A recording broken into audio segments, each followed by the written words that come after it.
تەماشاوانین ڕێزدار ئەف دەمێوە باش و هیڤیا دەمێن خۆش و سەلامەت بۆت خاسین.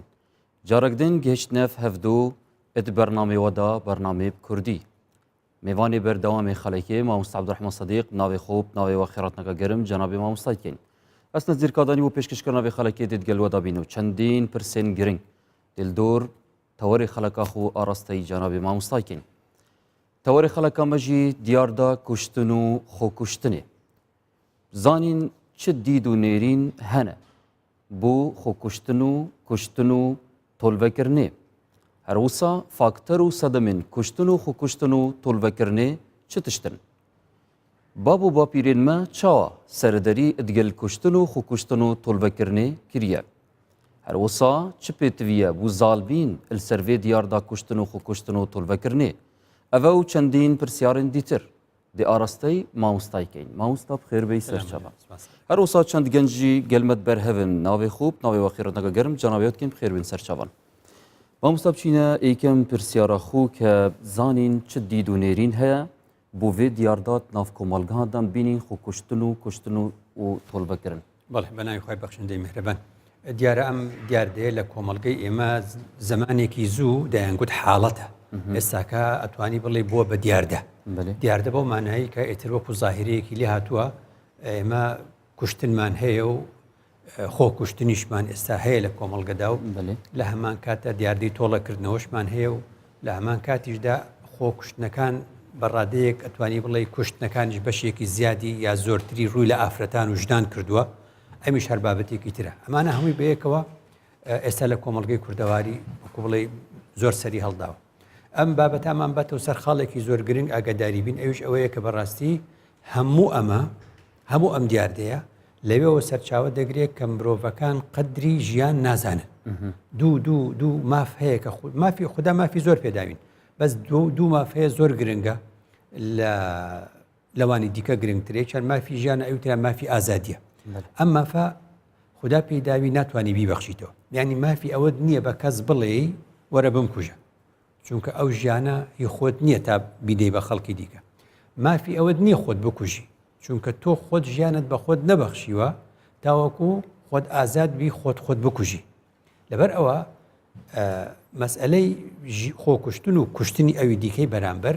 یەکێکە لەو تەعەداکردانەی کە ئینسان دەیکات لەسەر دەسەڵاتی خوددا. ئینسان دەیکات لەسەر دەسەڵاتی خوددا. لەبەرەوە هەموو مرۆڤایەتی کۆ دەبێتەوە لە ئەوڵ مرۆڤۆ تا کۆتایی دنیا لە کۆی هەموو ئەمانە پێغەمبەران لە سەروی چڵەپۆپۆی ئەمانن کە نێردراوی خوددان نوێنەری هەموو ئەم پێغەمبەرانە دەبێتە محەممەد درودی خوای لەسەر کاتێک کە خوددا سوێن بخوا بە زۆر شت سوێندی خواردووە لەبەر گرنگی ئەو شتەی کە خوددا سوێندی پێدەخوا. یەکێک لەو شتانەی کە خوددا سوێندی پێدەخوا لە قورئاندا دەفەرمێ لە عەمڕوکە ئینەهم لەفی سەکرەتیهم یەعمەهون. لە عەمڕوکە هەر عومرە بەس کاتێک کە سوێندی پێدەخۆی دەبێتە عەمر لە عەمڕوکە. زانایان دەڵێن هۆکاری ئەوەی کە خوددا سوێند بە ژیانی پێغەمبەر دەخوا بەڵگەیە لەسەر ئەوەی ژیان پێغەمبەر درودی خوای لەسەر دەبێ بە نمونە بۆ ئەو دوای پێغەمبەران و بۆ گشت مرۆڤایەتی وەکو نوێنەرێک کە خوددا چەند بایەخ بە ژیانی ئینسانەکان دەدات. لێرەوەی بۆیە خودای گەورە فەرمووی وەلا تەقتولوا ئەنفوسەکم. ئەمە ئەمرە ئەمە فرمانە. خوددا دەفەرمێ خۆتان مەکوژن. کەواتە هەموو کەسێک کە خۆی دەکوژێ سەرپێچی ئەمرێکی خۆی کردووە. ئەمە لە ڕووی ئاینیەوە زۆر خەتەرە بۆ کۆمەڵگەیەکی موسڵمان نشینی وەک ئێمە کە ئیدعای ئیسلامەتیەکەین. خوددا فەرمووی وەلا تەقتولوا ئەولادەکم. ئێستا زۆر ناخۆشە باوک هەیە کوڕی خۆی دەکوژێ کچی خۆی دەکوژێ کوڕ هەیە هەندێک جار باوکی خۆی کوشتووە. یعنی ئەمە چۆن ئەچێتە خانی هەمووی دەرەچێت لە فرمانەکانی خوددا.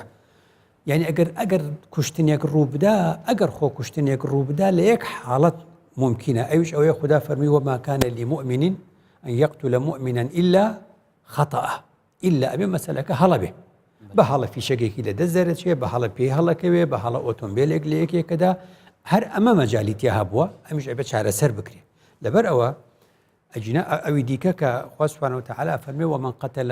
نفسا بغير نفس أو فساد في الأرض فكأنما قتل الناس جميعا. چونکە تۆ یەک کەس بەسە ئەوەی فێربوو یەک کەس بکوژێت دەتوانێت دووەمیش بکوژێ و سێەم و چوارەم و پێنجەم هەموو ئاها دەستیان پێ کردووە. هەر لەبەر ئەوەی خودای گەورە فەرمی ولا تقتلوا النفس التي حرم الله إلا بالحق یاسایە إلا بالحق لە جەنگایەکە دوو دەوڵەت بەرامبەری یەک شەڕەکەن ئیدی بەرگری لە خۆتەکەی ئەما لە دەرەوەی ئەم حاڵەتە هیچ کەس بۆی نییە کەسێکی دیکە بکوژێ خۆ ئەگەر کوشتی ومن قتل مظلوما فقد جعلنا لوليه سلطانا فلا يسرف في القتل ئەویش ڕاستە مافی ئەوەی هەیە کە سوکارێکی کوژراوە بە زوڵمی لێکراوە غەدری لێکراوە ئەو وەلیە بە تەفسیری هەموو تەفسیرەکانی قورئان ئەوە نییە ئیدی من بچم بەدەستی خۆم تۆڵە بکەمەوە ئەمەش باسی تۆڵەکردنەوەی لە کۆمەڵگەی کوردەواری ئەڵێ ئەو نییە خوددا فەرمی فقط جعلنا لوليه سلطانا ئەی نافەرمێ بۆ وەلیەکەی ئەو بۆ سەرپەرشتیاری ئەو کەسە بۆی هەیە ئەو دەسەڵاتی کوشتنەوەی ئەوی دیکەی هەیە و فلا يسرف في القتل فلا بۆچی خوا ئەفەرمێ فلا يسرف في القتل چونکە خوا سبحانه وتعالى خالقی مرۆڤە دەزانێ ئەم مرۆڤە کاتێک کە دەچێت تۆڵە دەکاتەوە لە بری یەک دوان دەکوژێ ئەوی دیکە دوی کوشتووە ئەم کاری تر دەکوژێ ئەوی در سەڵیەک بە ناوی عەشیرەتێکا کە دەیکوژێ ئەمە هەمووی بەڵگەیە لەسەر ئەوەی کە تەفسیر مفەسرین لەسەر ئەوە کۆکن کە فقط جعلنا لوليه ئەو وەلیە دەبێتە دەسەڵاتیدا دەبێتە دادگا ئیتر من نیم من وەلی کەسەکەی خۆم نیم ئەو وەلیە ئەبێ قانون بێ و ئەبێ بچێتە لای دادگا بۆیە خۆ ئەکرێ کەسەکە خۆشیش بێ خوا سبحانه وتعالى ئەوەشی دایانەوە فمن عوفي له من أخيه شيء فاتباع بالمعروف کەواتە مانای وایە لێرە فمن عوفي له من أخيه هێشتا خوا ناوی ناوە برا یعنی ئەکرێ کوشتن ڕوو بدا بەڵام ئەکرێ عەفوش هەبێ ئەو کەسە عەفوی کات و لێ خۆش بێ ئەوش هەیە بە هەمان شێوە لەبەرەوە دێنە سەر باسی ژنان چۆن ئێمە شانازی بۆواکەین ئاینی ئیسلام هاتوو ئافرەت و کچانی لە زیندە بە چاڵکردن ڕزگار کردو و ئیدە المەوئودەة سئیلت بئەی ذەنب قوتیلت بڕوا بکە ئێستاش ئەو زیندە بە چاڵکردنە هەیە چەندین کەس لەسەر مۆبایلێک لەسەر یعنی تەلەفۆنێک لەسەر زەنگێکی بۆ لێ دراوە ژمارەیەک بە هەڵە هاتووە نامەیەک بە هەڵە هاتووە یا حتا بەڕاستی هاتبێ یا حتا با بەڕاستی هاتبێ یعنی عقوبەکەی چێ بڕیارەدا عقوبەی ئەم تاوانە کوشتنە ئەو بەس خوددا بەس خوا سبحانه وتعالى ئەو بڕیارەی داوە کوشتن لە چۆدا کوشتن فەرمووی لەو شوێنانەدایەکە ئێوە لە جەنگا دەجەنگن وانە لە ئەنجامی ئەوەدا جگەلەوە خوددا بۆ هیچ هەڵەیەک عقوبەکەی بە کوشتندا نەناوە لەبەرەوە هەموو ئەم ئاەتانە زۆر وازح و ڕوونن کە پێمان دەڵێن کوشتن ڕێپێدراو نییە خۆ کوشتن ڕێپێدراو نییە کوشتنی ژنان ڕێپێدراو نییە هیچ کوشتنێک ڕێپێدراو نییە کە تاوانەکەی خۆت بڕیار بۆ ئەدەی ئەڵێ ئەو تاوانە بڕیارەکەم داوە کە ئەبێ بیکوژم کەچی خواوەی نەفەرموو بەڵێ ئەمسەگیان فاکتەر و سەدەمێن vê diyarda کوشتن و خۆ کوشتن و تۆڵڤەکردنی چ تشتن و بۆ چ تشت زڤڕینی دەڵێن زۆرە یەکەم ڕەنگە شتێکە ئێستا ڕێکخراوەکانی سەر بنەتەوە یەکگرتوەکان دەڵێن هۆکاری سەرەکی بۆ زۆربوونی دیاردەی کوشتن بریتە لە ئەوەی پێی دەڵێن الئیفلات من العقاب دەربازبوون لە سزادان قاتیل بکوژ دەربازە بێ لە سزادان ئەڵێن زۆر ئاسانە هەوەکو بڵێ یعنی شتێکی ئاساییە و ئەڵێ بە سوڵحێکی عەشایری حەلەکەین و ئیتر هیچ لێ نایە ئەوی دیکە مەسەلەن دەڵێ باس بمخەنە بەندیخانە خۆ لە سێدارەدانیش نییە و ڕاگیراوە کەواتە هەر دەمێنمەوە لەوێ هەتا ئەوکو جەژنێک قوربان یا ڕەمەزان دێ عەفو عامێک و لێبوردنێکی گشتی دەرەچێ و دەربازە بم ئەگەر بکوژ ئاوا بیر بکاتەوە زیاتر خەڵک دەکوژێ بەڵام ئەگە تۆ وەکو ئەوروپا و ئەمریکا و ئەو وڵاتانە بکەی ئێستا ئەمریکا مەسەلەن 50 ویلایەتە ئەم 50 ویلایەتە لە 32 ویلایەتە عقوبەی و سزادانی لە سێدارەدان هەیە لە 32یانە لە 18یانە ئەوەی قەتل بکات هەتایە دەرناچێت عەفو عام نییە و ئەو شتانە نییە و لێبوردنی گشتی نییە خەڵکی کوشتووە مەبەستم گەل دۆی هەبیت عقوبە مەبەستم ئەو هین بکەین باشە ئەوە سەردەمێک دێت وەکو چارەسەر ئەبێت ڕاپرسی بۆ بکەین یعنی ئەم چۆن ئێمە ڕێفراندۆمەکەین بۆ دەوڵەت و سەربەخۆیی لە ئەمریکا هەموو ساڵێک ئافۆن هەموو 4 ساڵ جارێک کە هەڵبژاردن ئەبێ ئەڵێن هەڵبژاردنەکەمان کردو بۆ سەرۆکی ئەمریکا بۆ کۆنگرس و ئەوانە لەگەڵیشیدا کۆمەڵێک ئیستیفتاءاتەکەن لەگەڵیدا دەڵێن مەسەلەن فلانە دیاردە هەیە لە کۆمەڵگەی مەسەلەن سێدارەدەن هەبێ یان نەبێ دەنگ ئەدەن کە دەنگیاندا زۆرینە چی گوت ئەوە ئەنجا ئەم بابەتانی کە ئێستش لە کۆمەڵگەیەمە و پرسیارێکی باشە هەندێکەڵێ لە سێدارەدان هەبێ یان نەبێ دەڵێن ئەیگەڕێنینەوە بۆ کۆمەڵگە ئێمەش چی بکەین وەکو ئەمریکا بکەین بە ویلایەت ئێمەش مەسەلەن 5 پارێزگامان هەیە لە هەر پارێزگایەک ئیستیفتاءەکەین هەر پارێزگایەک چی وت زۆرینەکەی ئەگە پارێزگای ئەلف گوتی لە سێدارەدان هەبێ هەیە با گوتی نییە نەبێ اینجا ئەو کاتە هاوڵاتی خۆی بڕیارەدا لە کام پارێزگادانیشە و نەکاتوشی ئەو حاڵەتە بێ ینی ئەوە جوانتری شتە بۆ ئازادی ئینسانەکان بۆ یەک لە ئەمریکا 32 ویلایەت سێدارەدان هەیە لە 18شان نییە ئەو پرسیارێکە شتێکی ڕاستن خاڵێکی دیکە ئەوەیە کە هۆکاری مەسەلەن زیادبوونی ئەو کوشتنە بریتە لە نەمانی متمانە بە دادگاکان یعنی کەسێک کە ئەچێتە مەسەرەن بیگرن لە دادگا سزاکەی زۆر دوا دەکەوێت سزاکەی زۆر دوا دەکەوێت چۆن ئەڵێ دادگاییکردنەکەی زۆر دوا دەکەوێت هەندێک جاریش وەکو گوتم ینی زوو بەرە بێ بە هۆکارێک ئیدی خەڵک کە زانی دادگا تۆڵەی بۆ ناکاتەوە بە مانای یاسایەکەی دەستی خۆی بەکاردێنێ دەستی خۆی بەکاردێنێ بەشێک لەوە لە کۆمەلگەی ئێمە ئەوێ بەشێکی بەڕاستی دەگەڕێتەوە بۆ ئەم یاسای ینی یاسای چەکەڵگرتنمان هەیە بە جێبەجێ ناکەین ئەوە ئێستا ئەمریکا شێکێکە لەو هۆکارانی کە ئێستا ئیشی لەسەرەکە زیادبوونی دیاردەی کوشتن و پەلاماردان لە ئەمریکاش هۆکارەکەی ئەوەیە کە هاوڵاتی ئازادە لە هەڵگرتنی چەکیش ئەبێ هەڵگرتنەکەی زۆر ئێستا لە وڵاتی ئێمەشا زۆر ساکار کراوە ئەچی بۆ پارێزگا تۆڵی من بازرگانم ئەوی دیکاڵە من دەوڵەمەنم پێویستیم بەوەیە کەس فەحسی نەفسیت ناکە دوای هەر کەسێک خۆیە کوژەیە کەسێکە کوژێ یەکسەر ئەڵەن وڵا ئەوە باری دەرونی تاونیە باری دەرونی تاونیە بۆ ئێڵن چە کەڵگرێ ئایا کەسێک باری دەرونی تاو نەبێ تووڕێە وەکی مەسەلە بژنە عوزر قەبەحەت ڕاستەکەی چۆن وابێ چۆن فەحستان نەکرد چۆن بزانن ئەزانێ بەکاری بێنێ کەی بەکاری دێنێ چۆن ئەڵێ باری دەرونی تەواوە نەخۆشی دیکەی لەگەڵان نییە بەڵکو نەخۆشیەکی لەگەڵا بێ خۆی بکوژێ پێی هەمووی ئەوەیە خاڵێکی دیکە WHO ڕێکخراوی تەندروستی جیهانی دەڵێ هەموو ساڵێک نزیکەی 1 ملیۆن کەس خۆی دەکوژێ یعنی کۆی ئەوانی کە خۆیان دەکوژن 1 ملیۆن کەسن ئینتیحار بۆیە نەتەوە یەکگرتوەکان دەی نۆی هەموو ساڵێکی کردووە بە ڕۆژی جیهانی بۆ بە ڕەنگاربوونەوەی خۆکوشتن ئەڵێ لە ساڵێکیشدا نزیکەی 20 ملیۆن لە جیهاندا 20 ملیۆن هەوڵی سەرنەگرتوو هەوڵی سەرنەکەوتوی خۆکوشتن هەیە هەوڵی داوە بەس سەری نەگرتووە جەلەبەرەوە ئەمانش دەڵێن 4 هۆکار هێننەوە ئەڵێن هۆکاری خۆکوشتن یەکێکیان بریتە لە هۆکارە دەرونیەکان ئەو کەسە تووشی بارێکی دەرونی و خەمۆچی و کە ئابە و خەم و خەفەتێکی زۆر بوون ژیانی بەڵێ بێ هیوا دەبێت لە ژیان تووشی کە ئابە و خەمۆکی دەبێ ئیدی خۆی دەکوژێ هۆکاری دوم WHO دەڵێ بۆ خۆکوشتن ئەوەی ترباسی کوشتنمان کرد بۆ خۆکوشتن دەڵێ هۆکارەکەی بریتە لە مەسەلەی ئەوەی کە ئەو کەسە گرفتێک و ئاریشە و کێشەیەکی هەیە نایەتە چارەسەرکردن ڕۆژێ نییە دوو نییە دە نییە ساڵێک نییە ئەنی ئاریشەکە درێژە دەکێشێ کێشەکە درێژە دەکێشێ و گرفتەکە دەڕوا هیچ چارەسەری نییە حاڵەتی سێم دەڵێ پاڵپشتی خێزانی بۆ نامێنێ ئەوانی خۆیان دەکوژن پاڵپشتی خێزانیان نەماوە دایک لەگەڵی نییە باب لەگەڵی نییە یانکو کەسێک نییە بوو بێژیت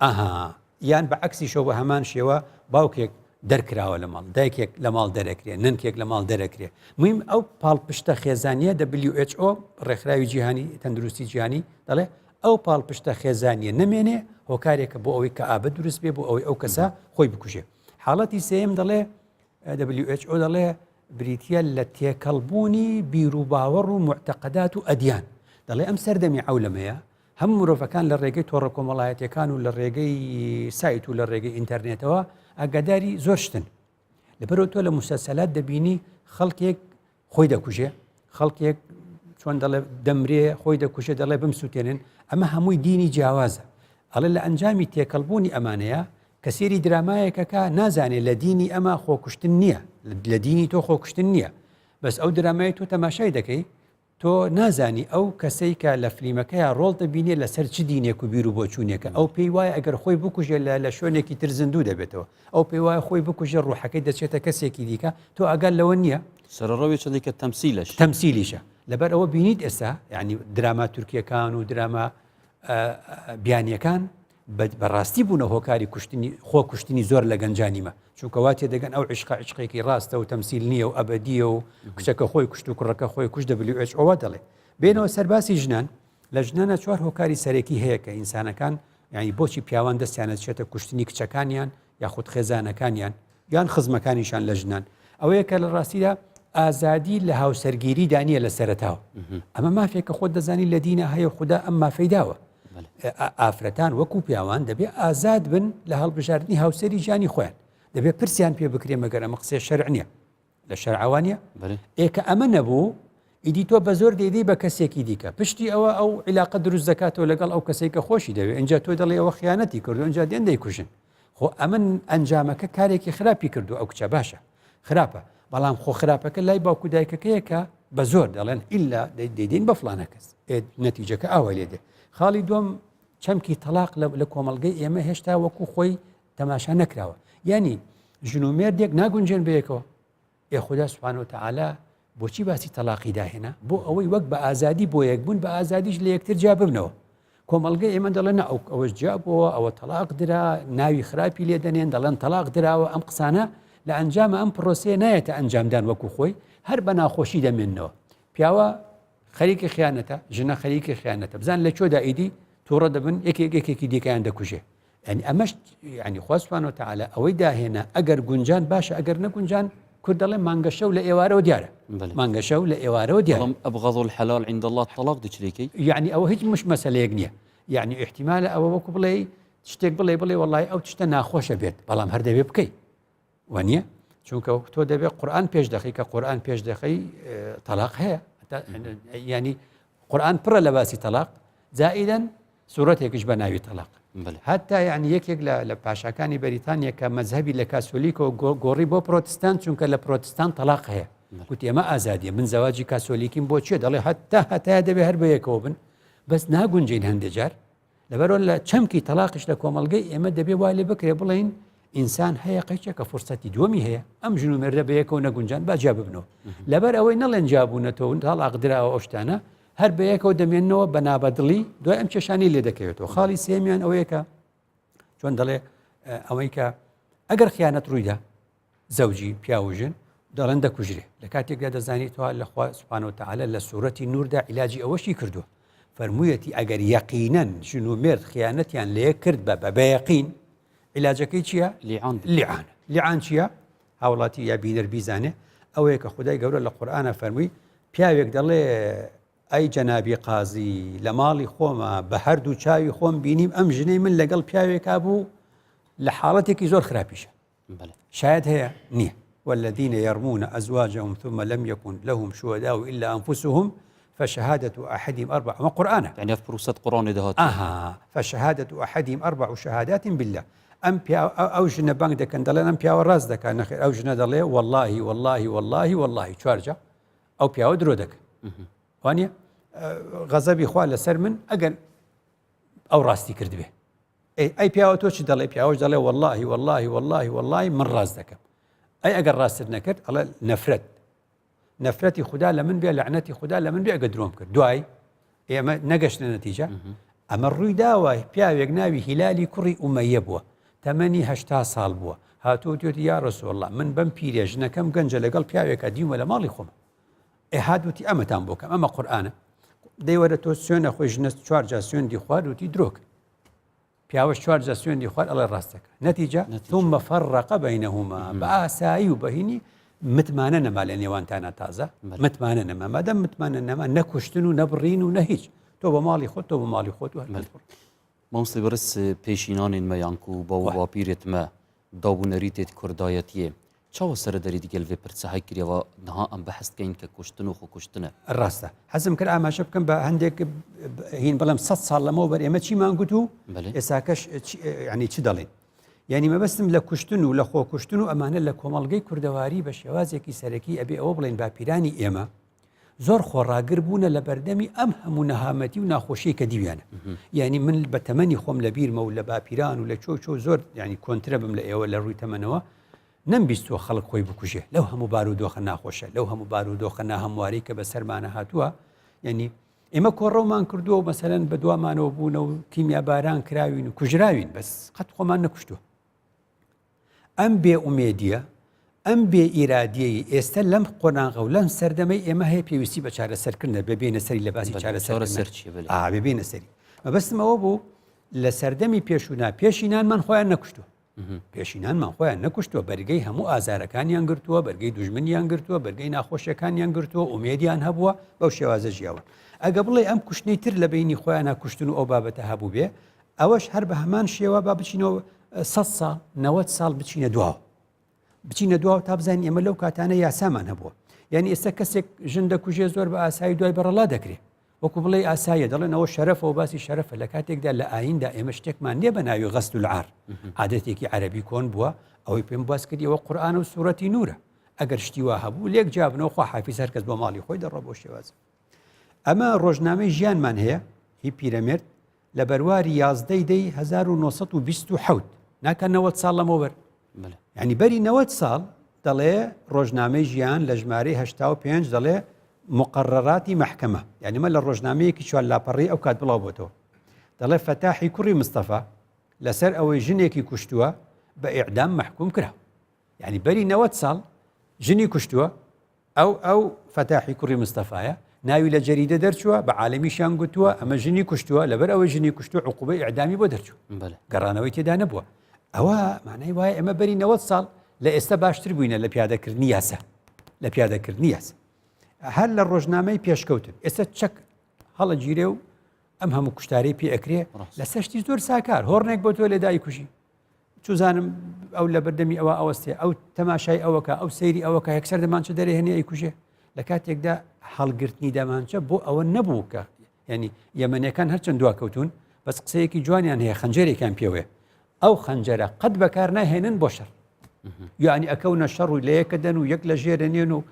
هەرچی ئەەکەن بۆ جوانی ئەڵێ بۆ جوانی کەس دەست بۆ خەنجەرەکەی نابە مەبەستم چی بوو ئەو دەمانچەیەکە وەرد گرتووە ئیجازەکەی بۆ ئەو وەرد نەگرتووە لە بازار هۆڕنەکان بۆ لێدا خەڵک بکوژی بۆ وەرد گرتووە ئەگەر هاتنە سەرت لە ماڵەوە دز هاتە سەرت و دیفاع لە خۆت بکەی بۆ ئەو وەرد گرتووە اینجا مەبەستم چی بوو مەبەستم لە 16/6/1921 16/6/1921 ئەما چێ بۆ تقریبان جا 96 ساڵ بەری ئێستا دەڵێ بۆ زانینی هەموو لایەک ئیعلان دەکرێت کە لە مەودووە خەنجەر بە قەداکردن لە ناو شاردا مەمنوعە یعنی دەسەڵات لەو کاتە لە سەردەمی ئینگلیزەکاندا لە کوردستانە قەراری دەرکردووە کە ئیتر خەنجەر بە خۆداکردن لە ناو شار مەمنوعە هەچ کەسێک ینی هەر کەسێک بە پێی ئەم ئەمرە نەڕوا بەڕێوە بە حەبس یان جەزا محکوم دەکرێت حاکمی سیاسی مێجەر گۆڵد سمیت یعنی ئێمە بەری 96 ساڵ یاسای جوانجوانمان هەبووە پیادە کراوە بڕۆ بۆ ڕۆژنامەی پێشکەوتن یەکێک لەو هۆکارانەی ئێستا کوشتن و شت ڕۆدا چییە مەسەلەن ئەم جۆرە زەواجەیە کە ئێستا لە دەرەوەی دادگا دەکرێت لە دەرەوەی دادگا کابرا دەچێت ئاوارەیەکی سووری دەێنێ پشتی ئەوە نایناسن یەک ناناسن دوای شتێکی لێ دەبینێ یەکسەر دەیکوژێ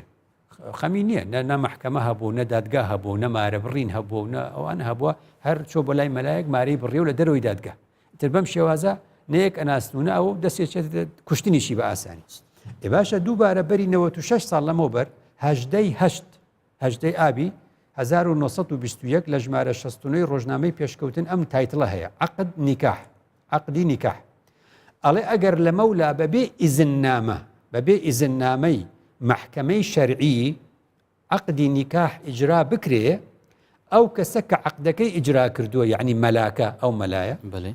ئەو کەسەش کە ژنەکەی لێمارە کراوە یعنی زاڤە ئەویش بە موافقەتی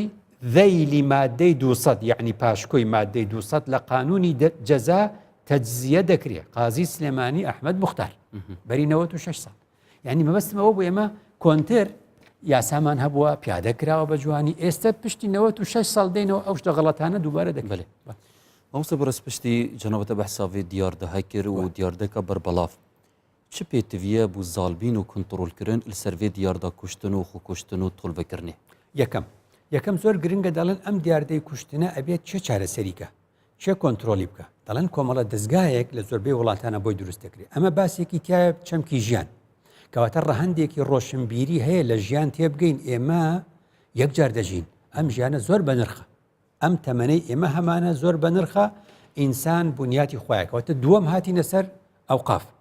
وەزارەتی ڕۆشنبیری هاتینە سەر ئەوقاف کە ئەوقاف ئەبێ قسەی لەسەر ئەم بابەتانە هەبێ بەمانە ئاینەکەی لە ڕەهەندە فکرەکەی بۆ زانایانی ئاینی کە پێمان بڵێن ژیان چۆنەڵێ بەخششێک و هەدیەیەکی خوداییە دایەتی بە ئینسانەکان مافی من نییە لە توی وەرگرمەوە مافی ئەو نییە لە منی وەرگێتەوە ئەوە قوڵ بۆ ئەم بابەتانە من بە کورتی باسی دەکەم زۆر بە قوڵی ئەبێ بۆ ئەم بابەتانە بڕۆین چارەسەریکەین ئەبێ مەسەلەن زۆر بابەتێ من خۆم جۆم لە کەسێک بۆ دەڵێ ئەگەر باب کوڕی خۆی کوشت نابێ محکەمە بکرێ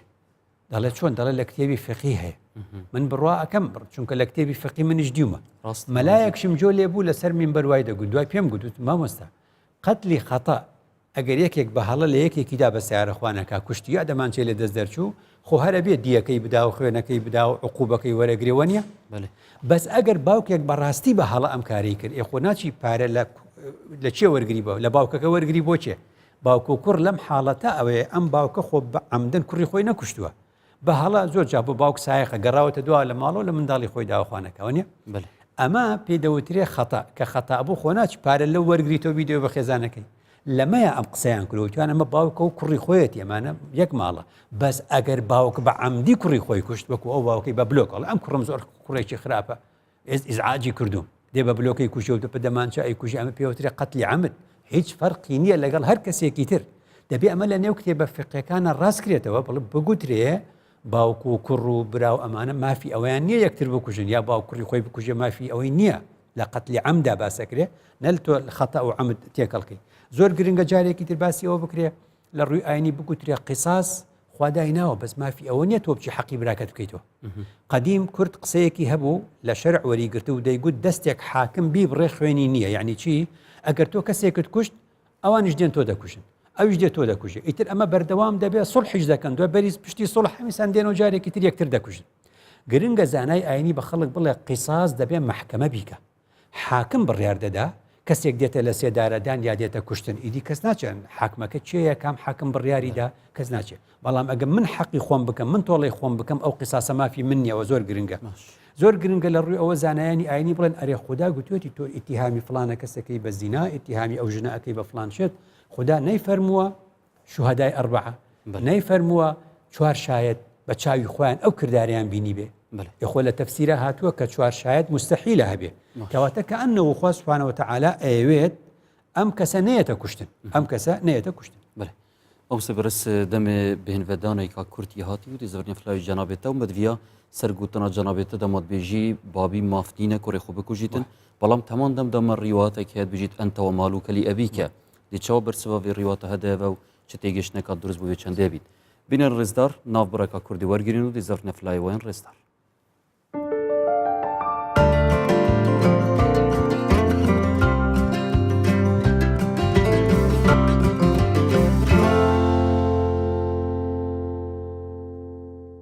بینەران جاردن سەلاف پرسیار ماڕستەی جەنابی مامۆستای کرد و فەرموودەکە پێغەمبەری هەیە سەلاف سەر بن دەما کابرێک هاتیە دەف و گلێن خۆلوێ چەندێکرین کە بابێوی زۆلمێ لێ دکەتن گوتی ئەنتەوە ماڵوکەلی ئەبیکە بەدوێتن گۆداریە بەرسەوە مامۆستای بکەین بۆ بێ چەندێ بڵێ چۆن ئەگوترێ سیاسەکان دەڵێن لیکولی حادثین حەدیث دەفەرمون دەڵێن بۆ هەر ڕووداوێک وتەیەکمان ئەبێ قسەیەکمان دەبێ لە بواری فەرموودە شابێ بڵێ لیکولی حەدیثین حادث ئەبێ بڵێ بۆ هەر فەرموودەیەک ڕووداوێک هەیە ڕووداوەکەی نەزانی دوای تەعمیمێکەی فەرموودە عادەتی وایە تەعمیم ناکرێ تەعمیم یان بەگشتاندن ناکرێ لەبەرەوە هەر کەسێک کات بێ لە پێغەمبەر دوودی خۆی لەسەر پرسیاری کردبێ ئەفین ئەڵێ ئەحەب الأعمال إلى الله چییە چەند حەدیثمان هەیە ئەتوانی 10-15 حەدیث ڕیزکەی خەڵک هاتووە پرسیاری لێ دەکا و دەڵێ خۆشەویستترین کارێک لە لای خوددا من بیکەم چییە بە یەکێک دەڵێ بڕ الوالدەی وەکو ئەم جۆرە کەسی ئەنتەوە مالوکەلی ئەبیکە تۆ ماڵ و حوسینت هەر هی باوکتە یعنی تۆ بێ لە خزمەتی باوکتابی و چاکە بکەی لەگەڵ باوکتە ئەم جۆرە کەسە لەگەڵ باوکیان خراپن لەبەرەوە وایان پێ دەڵێ مەسەرەن کەسێکی متەکەبیرە هەر ئیش بە خەڵکەکە کورەوەرە ئەوە بێنەوە کورە ئەوە بکەوتەوە ئەوە بێنەوە ئەوە بێنەوە وانە ئەوە وتی پێغەمبەر کەوتم ئەحەب الأعمال إلى الله بە منی گوت ئەن لا ئەسأل الناس شيئا یعنی ئەمر بە خەڵک نەکەم لەبەرەوەڵێ سەوتەکەم قاپچەکەم لەسەر ئەسپەکەم کە ئەکەوتە خوارەوە لەبەر ئەوەی پێمی گوت ئەمر بە کەس مەکە و داوا لە کەس مەکە ئیشت بۆ بکە خۆمە هاتمە خوارێ هەڵم دەگرت و دەچوومەوە سەری ئەبینی بە یەکێکی تر دەڵێ الجهاد فی سەبیل الله بە یەکێکی تر دەڵێ بر الوالدین وەکو باسمان کرد بە یەکێکی دی هەر کەسە نقطەی زوعفی ئەو کەسە لەکوێدایە پێغەمبەر دوودی خوای لەسەر پێی دەڵێ ئەوە بکە ئەوە هەفدش نییە پێی حاڵەت گۆڕی پێی حاڵەتەوە اینجا لەبەرەوە بەڵام ئەمە مانای ئەوە نییە باوک حەقی کوشتی مناڵەکەشی هەیە بۆ ئەچێتەوە ئاەتێکی سەریحی قورئانی کە پێی دەڵێ وەلا تەقتولوا ئەولادەکم ئیتر ما مناڵەکانتان مەکوش بەڵێ مامۆستا کومەکە گەنجاژیت گەلمەت بەرهەوێمت ڤیا سەرنج و کومنتێن وانجی وەربگرین دوورێ چەندامە بەحەسکرین دووبارە بخێر بێن سەر چاوان کێلوە پرسیارەکەی فەرمون دەستی خۆ بەرز بکەن و ناوێوە تومار بکەین برای ناوی جنابتا کاکڕی کانگیان کردم که برم سه بسیار منید هیبه زحمت وامستا بسیار که جنابتا فرمو هیچ کشتنیک رگه پیدراو نیه بس امبری خود کنی پیغمبر درود خالی بید فرموتن من بدل دینه فقتله فاقتله واتە هەر کەسێکی دینێ خۆگوهڕی دەبی بێتە کوشتن سەرنجات دەچە بۆ ئەو دەست حەدیثێ خۆش پرسیارەتێکی بسیارە دوێژیتن پێغەمبەر دوونی خۆی بێت فەرمیتن من قتل دون عرضه وماله ووطنه فهو شهيد ئایا ئەو شەهیدە چێ کەسێکی گریتەوە ئەگەر ملتەزم نەبی بدین یان شەرت و مەزجێت دینە جێبەجێ نەکردن دە شەهید هێتا حسابکردن دەست خۆش گەشت پرسیارە برای من کێ دیکە پرسیار هەیە برا فەرموو برا ئایا لە قورآن ئەمر بە کوشتن کراوە ئەگەر کەسێک کوژرا و قاتل پەشیمانیەکی زۆری پێوە دیار بە هەر لە پاش کوشتنەکە ئایا لێخۆشببوونی هەیە لای خۆی و پسەرگی سەبارەت بە تەلاق ئەگەر ژن و مێردێک بکەوە نەگونجان تەلاق وەردەگرن مەسەڵەن ناوێک دەدرێتە پاڵ ئەو ژنە کە پێی دەڵێن بێوەژن بۆ مەسەلەن ناوێک بۆ ئەو پیاوەژ نییە یان ئەو کچە چ گوناحێکی هەیە کە مەسەڵەن پێی دەڵێن بێوەژن بوو بە پیاوە ناڵێن بێوە پیا دەست خۆش گەهشت برا کێ دیکە دەی پرسیار هەبیت فەرموو برا فەرموومە زنا داوی ڕخسەت بیتن جارە بێت میوان علی کاک میوان کەرم دوو پرسیار من مامۆستای هەی پرسیارە منیا یەکێت بێژیت ئەگەر تو بەرگیری خۆ بکەی یعنی کەسێک هەڕەشێت تا بکەتن تو بەرگیری خۆ بکەی ئەنجامدا و کەسە بکوژە چ حکومەک هەیە لە ئیسلامێدا دەست خۆش پرسیارە منیا دوێژی سزای خۆکوشتنی چیات ئیسلامێدا دەست خۆش باشە بە مستەوان سێ پرسیارە بەرسێتوان وەربگەین ئەگەردەم هەبی دەزەڤرینە فلایە ئەوان بەڕێزانە کاکەرەکان بیشتن فەرموودەکێت بیشتن من بەدەلە دینەه فەقتلوه کەواتە بە ڕێگە پێدراوە کە موسڵمانی مافی هەندێک جارە کەسانین بەرامبەر خۆ بکوژیت وەک دین دە چ تێڕوانین هەیە بۆ بێت ئەمە 10 ساڵ لەمە بەریش زیاتر ینی ئەمە ڕوون کردوتەوە ئێستش بۆ بە شتێکی ساکار ئێستا زۆر کەس ئەیزانێ کە ئەم فەرمودەیە ڕاست نییە لە سەحاحەکانی شاهاتووە بەڵام ڕاست نییە لەبەر ئەوەی ینی هەلبەستراوە مەبەستە بەڵێ لە ڕووی ئەوەی کە ئەیجێڕێتەوە ناوی عەکریمەیە بوخاری قبولی کردو و مسلیم قبولی نەکردووە عەکریمەیە چێکە لەو کەسانی کە بەدەمی ئیبن عەباسەوە درۆی کردووە کاتی خۆی لەبەرەوە عەلی کوڕی ئیبن عەباسیش ئەو باسی کردووە ئەمە لە ڕووی سەنەد و ئەو بابەتانەوە لە ڕووی مەتنەوە ئەمە پێچەوانی قورئانە قورئانە فەرمێ إن الذين آمنوا ثم كفروا نابێ بکوژێ ئەکە بە پێ فەرموودێ بێ کوفری نەکرد إن الذين آمنوا ثم كفروا ثم آمنوا هەمیسان ئیمانی هێنا ثم كفروا هەمیسان کافر بوو ثم ازدادوا كفرا لم يكن الله ليغفر لهم ولا ليهديهم طريقا إلى عقوبەی مرتد قیامەتە لە دنیا هیچی لەسەر نییە لەبەرەوە فەرموودێ پێچەوانی قورئانە و کاری پێ نەکرد چەندین فەرموودەی پشتگیریاوی چەندێتیان ئومیرتان و قاتیلە ناس حتى يشهد أن لا إله إلا الله ئەوەش شەرح کراوە کە ئەو تایبەتمەندی ئەو فەرموودێ ناس شەڕ لەگەڵ هەموو عالەمەکەی ئەگەر ناس هەموو ناس بێ ناس ئومرت أن أقاتل الناس هەموو ناس بێ هیچ مانایەک نامێنێتەوە بۆ لا ئیکراها فی الدین لەبەرەوە عولەمای حەدیث ئەویشان بردوێتەوە ئەو ناسە خاصە بمشریکی جەزیرەت العرب ئەوانەی کە لە جەزیرەی عەرەب و پێغەمبەر دەبینن لە سەردەمی خۆیدا لە سەردەمی خۆیدا خۆیان دیوە قورئانیش دەرناس هەندێک جار بوو کارین تایبەت هاتیە تەمام مامۆستا کاکەڕێکان بەحسا فەرموودەکە دیکە کرد من قوتیلە دوونە مالیه وعێڕضه إلى آخره یعنی تو چت بژی بۆ بێ چەندێ ئەگەر کەسێکی ئەف مەرجەت ناودانە بن دەبیتە شەهید ئەمە خۆی من قوتیلە دوونە مالی فهو شهید تقریبا ئەگە بچتۆ بۆ لای ئیبن حەجەر لە فتح الباری تقریبا 17 جۆر شەهادە هەیە شەهادە یەک مرتبەیە بەس تەتەفاضل یعنی چۆن بە کوردی یعنی بە کوردی پلەی جیاوازی هەیە یعنی بە هەمومان دەڵێن ناجح بوون یەکێ 50 ئەوتە 51 52 53 تا ئەگەین بە 100 هەمومان هەر ئەنووسن دەرچووە بەڵام پلەکانمان جیاوازە ئەوە بۆ ئەوەیە کە پێغەمبەر دوودی خوای لەسەر تاکیدی لەسەرکاتەوە ئەوە دیفاعکردنە لە خۆت دیفاعکردنە لە ماڵی خۆت تۆ غەدرت لێکراوە وانە شەهیدمانەیە چێ شەهیدێکە لە ماناکانی ئەوەیە کە تۆ ڕۆژی قیامەت لێتە پرسن بۆچی کوژراوی هیچت نەکردو هیچ زەنبێکردنی هەڵا هاتوون دەسەرم پارەکەم برن بەرگریم لە خۆم کردو کوژراوە ئەمەیە شایەدێکە و ئەمەیە شەهیدێکت کە تۆ بە ناحەق کوژراویت مامۆستا دیسان کاک زێدان بێژیتن ئەرێ قورئانە پیرۆزژی فەرمانە مە نەکردی هەندێک جارام خەڵکی بکوژین قتلوا المشرکین کافە هەموو ئەو ثقفتموهم ئێمە هەمومان و چۆن دەڵێن ئێستا یەک شتمان هەیە ئەوەی قورئان دەبێت بەشبەشیکەی وەکو گوتم هەموو جار ئاەتەکانی قەتل و قیتال لە قورئاندا باسی مقاتلەیە یعنی ئێوە طبعا باسی ئێمە ناکە ئێستا نییە من و تۆ بچین چەکەڵگرین و خەڵک بکوژین و خەڵک بێتە سەرمان قورئان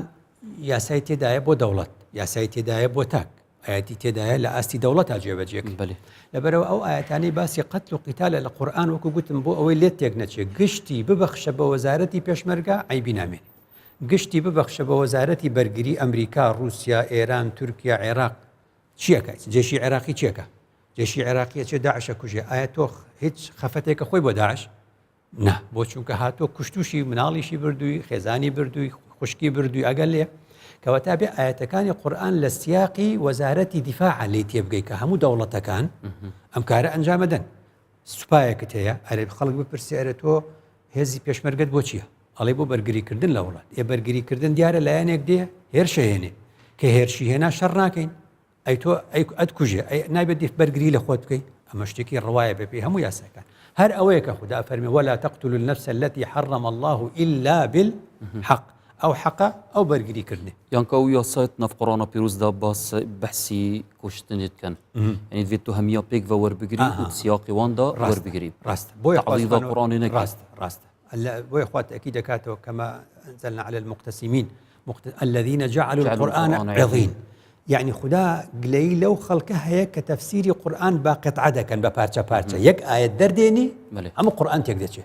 دەبێ هەر وشەیەک دەستکەوت لە قورئاندا بۆ ئەوەی لێی تێبگەی لە فاتیحەوە هەتا ناس دیراسەی لەسەرکەی هەموو ئەو وشانە لە قورئان لە یەک بدەی ئەوجا لێتی ئەوەت بیتە تەرتیب ئەوە ڕاست مامۆستا هەروەسا بەحساوی چەندی کرد کاک زێدان بژیتن ئەرێ دەما تەلاق ناف کۆمەلگە هەمەدا تێتە ئەنجامدان دەبێژنێ فلان ژن بێوە ژنە بۆچی نابێژنێ فلان مێریش بێوە مێرە ڕاستە ئەو پرسیارێکی ڕاستە ئەم ناو ناتورانە یعنی کۆمەلگەی ئێمە کۆمەلگەی یەکبار مەسرفیە کۆمەلگەی ئێمە زۆر قاسیە زۆر توندە زۆر ڕقە زۆر بێڕەحمە لە ڕووی کۆمەڵایەتی کۆمەلگەی ئێمە زۆر بێڕەحمە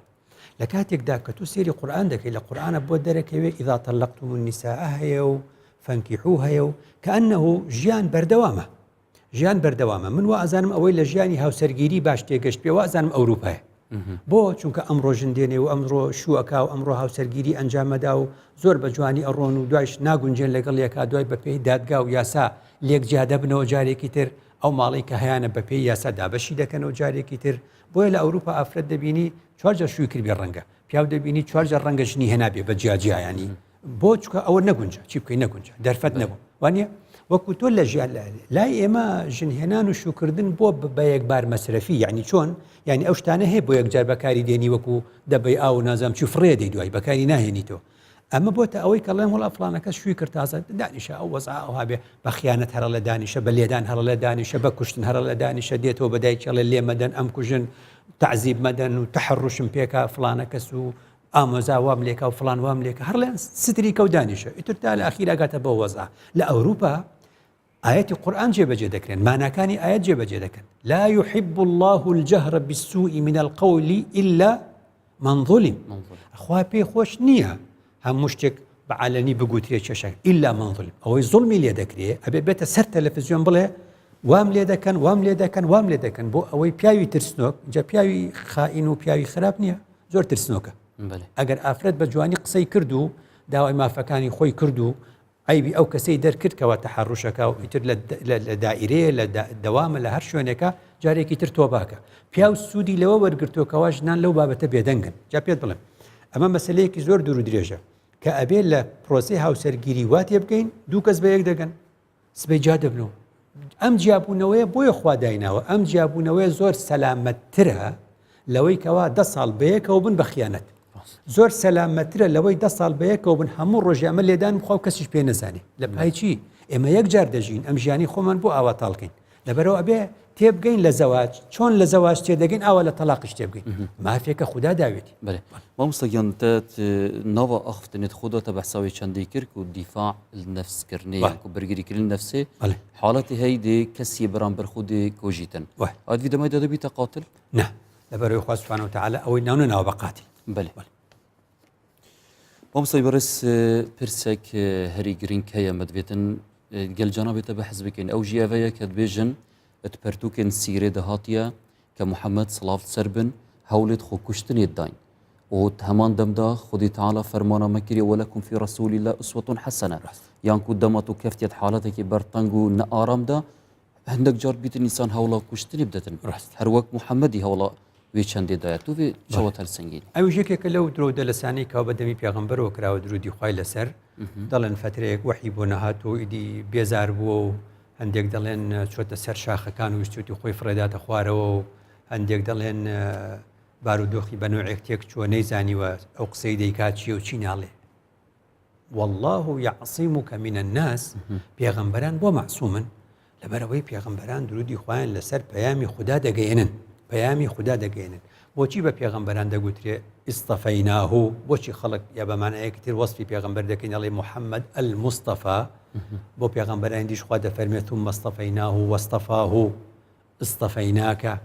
لەبەر چی ئیستیفا یعنی چی یعنی لە نێو کۆمەڵێک کەسدا تۆم هەڵبژاردووە بۆیە پێغەمبەر کەسێکە لەو ڕۆژەی لەدایک دەبێ خوددا بۆ پێغەمبەرایەتی دیاری کردووە شتێک نییە خۆی بە هەوڵی خۆی پێگەیشت بێ پێغەمبەرایەتی پلەیەکە لە خودداوە دەدرێ خوددا چۆن پێغەمبەرایەتی و ئەو پلێ دەدا بە کەسێک ئەو کەسا بە ئێمە بڵێ پێغەمبەر درودی خوای لەسەر بە ئێمە بڵێ ئیذا کان یوم القیامة وفي يد أحدكم فسيلة فاستطاع أن يغرسها فليغرسها يعني باسی ئومێدمان بۆ بکە پێغەمبەر بفەرموێ کەس نائومێد نەبێ بڵێن ئێستا قیامەتە وەکو بڵێ دوو دقە سێ دقەیەک ماوە خۆی تر ژیان نەما ئەڵێ لەو کاتەیە فەسیلەش فەسیلە بریتە لە نەمامی دارخورما ئەخداری خورما زۆر درەنگ بەرەگرێ پشتی چەند ساڵ لەو کاتەی دەڵێن چەند سەعاتێکی دیکە قیامەتە تۆ نەمامێکی دارخورمات پێە بینێژە ئومێدت هەبێ قائلی ئەمە و بێژەری ئەم قسە جوانە کەسێکە دەبێ خۆی بکوژێ ئەوە دوژمنانی پێغەمبەر درودی خوای لەسەر تۆمەتیان بۆ دروست کردو و خستوانەتە نێو کتێبەکانی سیرەوە و پێغەمبەر حاشاه و ئومێد بەخشە نەک پێمان بڵێ خۆت بکوژ مامۆستا هەگەر vێگاوی گەنجێک هەبیتن البەر خوشەویستە خو کە نەگەهیتە خوشەویستە خو لێ بێتە ستاندن ئەمە کاری بەرهەبە خو بکوژیت تێگەشت کەسێکی دیکە ناوی جیهادی و دینی و الله ئەکبەرێ دەچیت خۆ کوژیت داک و حوریا بدەستخۆی هەڵەیەکی گەورەیە چونکە خدای گەورە فەرمووی وەڕیضوان من الله ئەکبەر ئێمە بۆ ئەوەی شەریک بۆ خوددا بڕیار نەدەین ئەبێ هیچ شتێک ئیشراک نەکەین لەگەڵ ڕەزامەندی خوددادا لەبەرەوە ئەم حکایەتی بە هەشت و شتە وەکو گوتم پلە و ئەوانە بابەتە ئێمە نابێ زۆر باس کردو و بەردەوامیش بوومە لەسەری و شەڕی زۆریشم هاتووە سەر لەگەڵی و جۆشم لێ نییە لەو قسانە ئێمە بۆ حۆری خوا ناپەرستی ئێمە بۆ هەنگوین خوا ناپەرستی ئێمە بۆ ڕەزامەندی خوددا دەپەرستی بۆ ڕەزامەندی خوددا دەپەرستین چونکە خدای گەورە فەرمووی پشتی هەموو مەسئلەیەک چییە خی گەورە فەرمی وەڕیضوان من الله ئەکبەر گەورەترین چییە بریتە لە ڕەزامەندی خوددا جا قسەی تۆ ڕاستە گەنجێک لێرە ئینتیحار دەکا خۆی دەکوژێ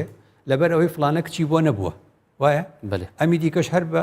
ئینی حۆریەوە خۆی دەکوژێەوە بۆی بچێتە بە هەردووکە عاشق هەر بە بەو شێوازەی لێدێ ئەمە ئەچێتە خانەی ئەوەی کا پێغەمبەر فەرمووی ڕۆژی قیامەت دەردەکەوێت ڕۆژی قیامەت دەردەکەوێت کە هەر کەسێک هاتووە فلان ئەڵێ من لە پێناوی خۆ ئەو کارم کرد هەموو ئیدعا دەکەن اینجا بۆیە دەگوترێ ئینەمە الأعمال بالنیات هەر کەسە بە چ نیەتێک کاری کردووە ئەبێ بچێتەوە وەلای ئەو نیەتەی خۆی هەبووە شەڕی کردو و خەباتی کردو و پێغەمبەرە فەرمێ لیوقال إنه شجاع بۆی بگوترێ ئازایە وقد قیل وتیان فلانە کەس ئازایە بۆ ئازایەتی کردی بۆ ناو شوهرەت کردی با بچێ بۆ ناو شوهرەتەکەی خۆی وەرگرێت مامۆستا پرسیارەکە دی هەری گەرین کەم دەبێت ئاراسی جەناوێتە بکەین و بزۆرینە فلایڤان گەنجامت ڤیاوانیشی بەشدار بکەین مامۆستا دیف هەندێک داتایە کە وڵاتی یابانێ ساڵا 2009 32,000 کەسا خۆکوشت یانکو هەر 15 خولەکە کەسێکی خۆکوشتی هەمان دەمدا مامۆستا وڵاتێکی پێشکەفتی لە هەمی بوارێ ژیانێ ئەوە بوو چ زەڤریتەکە بکورتی بە کورتی ئەوەیە کە لە وڵاتی ئەسکەندەناڤیش تا ڕادەیەک هەر ساڵانێکی زۆر وا بوو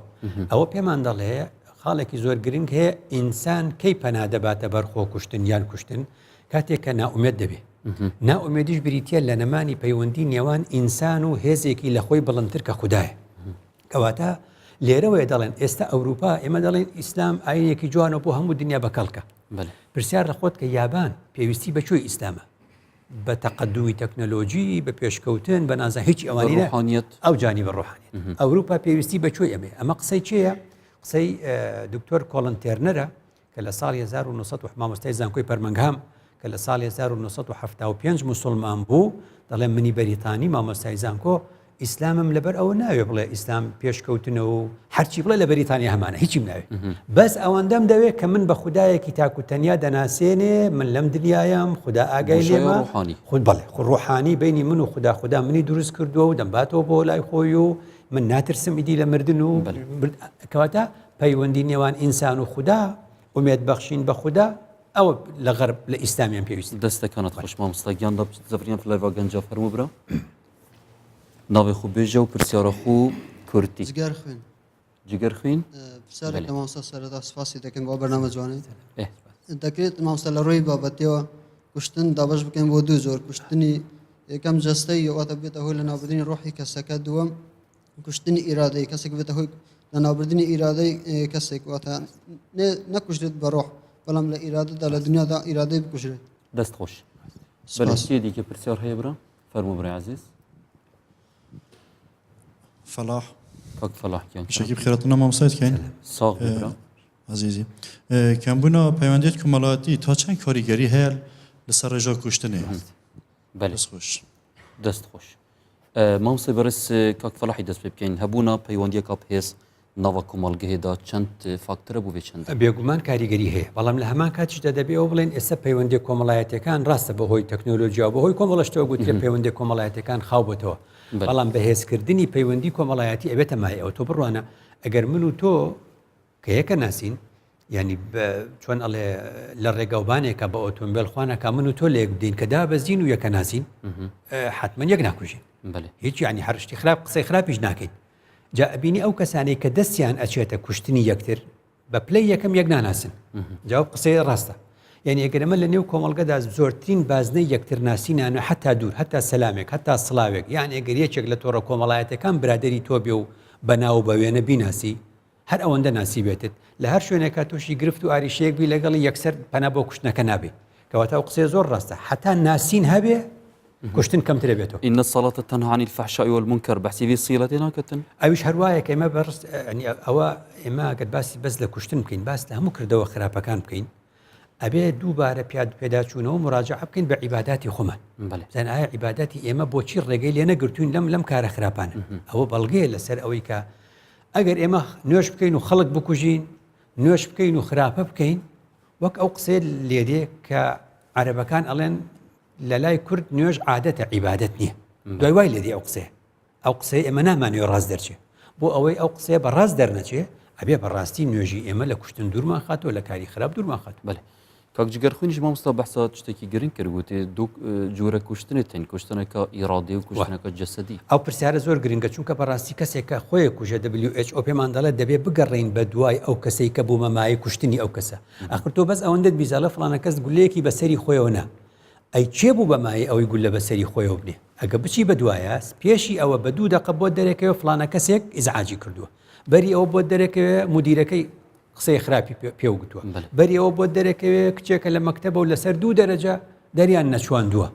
دەریان نەچواندووە یعنی ئەم بابەتانە چیە شتی بچوک بچووکە لەمیانی شتی زۆر بچوک و ساکارە بیریان لێ نەکرێتەوە لەبەرەوە هەندێکی لە مەحکەمە و شت دەرناکەوێت لە ڕاستی ئەم کەسە کە خۆی کوشتووە دەرناکەوێت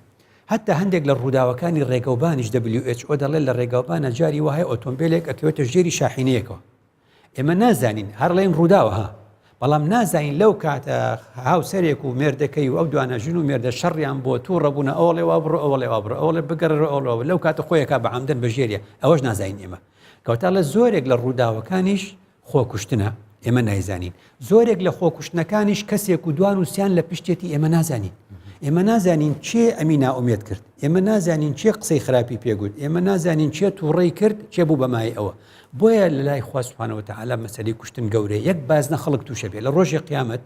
یەک بازنەی گەورە لە خەڵک تووشە بێ ئەبینی بۆیە پێغەمبەر دووری خوای لەسەر فەرمووی یعنی من ئەعانە عەلا قەتلی مسلمین بشەطری کەلیمە